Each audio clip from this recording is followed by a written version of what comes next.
obviously with that, the secondary is going to be extremely important.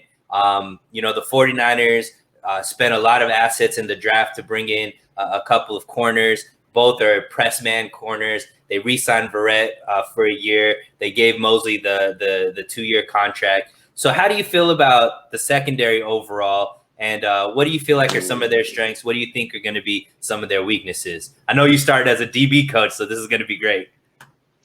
Well,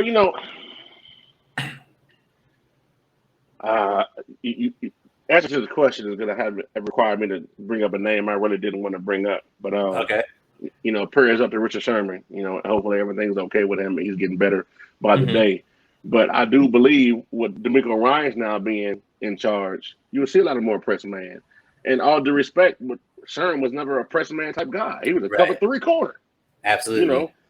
So he didn't play a lot of man. And we've seen when he did play man, we saw what happened. So it wasn't always pretty. Right. But see, the thing about it is, unfortunately, as that season unfolded, the D-line depth was taking hits because, of pressure and injury and things like that. So if you marry those two together, a healthy D-line with a healthy secondary, it's lights out. How do you feel about the guys that the 49ers have in their secondary right now? Do you feel like they have the personnel to be elite in that man coverage? Yes. Potential to be elite, yes. So if it's me, Verrett is 1 and Mosley is 2. Mosley, of course, he had his moments, but all in all, Mosley is a above average corner. And I talked about him in one of my articles. I'm like, I expect him to be even better this year, especially with a guy like Ambry Thomas behind him, pushing him for snaps. I don't think ultimately Ambry Thomas will jump him on the depth chart, but I do feel he'll make him look over his shoulder. Like, okay, hold on, I know you're there, so let me go ahead and make sure, I got my best hat on today. I do see a whole lot more man coverage across the board, and you may see some split the field in half, zone on one side, man on the other, based on who the threat is at wide receiver. So that's the thing, right? The NFC West has some of the best wide receivers in the league, right? So each team has pretty much 2 wide receiver ones there. And we're going to have upgraded quarterback play with Matthew Stafford with the Rams now too. So it's going to be really important that these corners are able to really cover and because you can't have a weakness at cornerback anymore. If you have somebody, you can't hide anybody because, they're going to be covering a guy that could go out there and pretty much beat you if you're not on your A game. Right. So do you feel as if, what DeMeco Ryans is trying to run is going to work, or do you feel like it's going to be a mixture of what Salah used to run and what DeMeco's new aggressive mentality is going to have?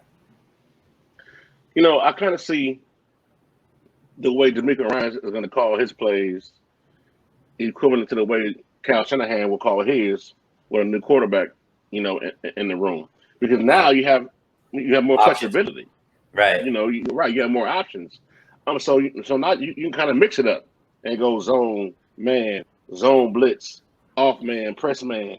So now I think there's going to be more uncertainty to what the defense is doing in terms of the defense. Now I'm going to backtrack real quick, but it's important to this point.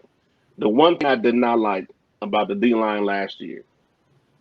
You ever see like on passing downs, especially against mobile quarterbacks, when you see 2-3 techs in the game and they're both in the B gap? I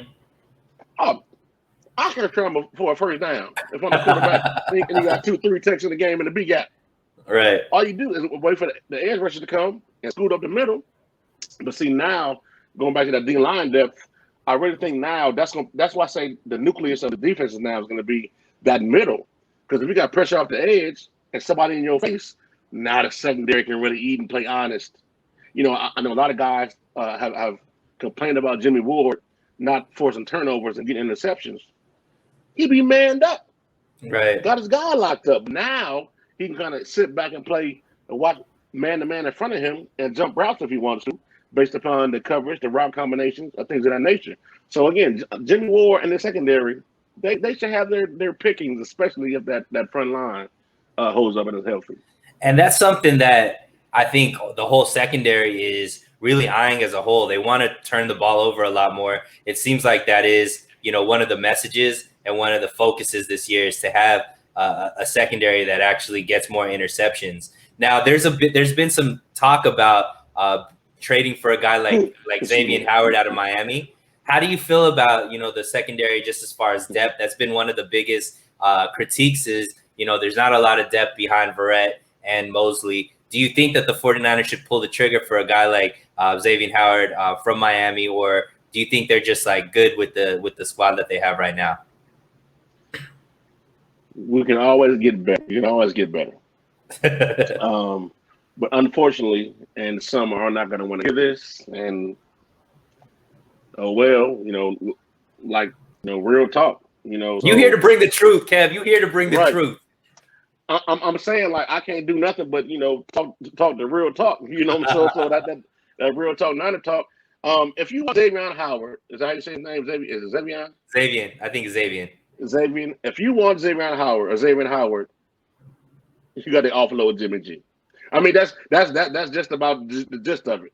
Either you want a new lockdown corner, or you want to keep Jimmy G because you can't do both. Right. So if it was me, and it came down to it, and he said he wouldn't come here, I'm like, Jimmy, it's been real. It's business. It's not personal. It's business. I mean, think about it. Okay. I've said it before too, and I don't want to jump on this particular subject, but I'm gonna jump on or jump off real quick. So Jimmy G, for the betterment of the team and the roster, if Kyle Shanahan can protect Jimmy G in terms of schemes and play calling and things above the ears in terms of intelligence, he can also protect Trey Lance. And if it's me, I'm fine. But even I haven't seen a player down in the NFL, Trey Lance, Josh Rosen, and Sudfeld.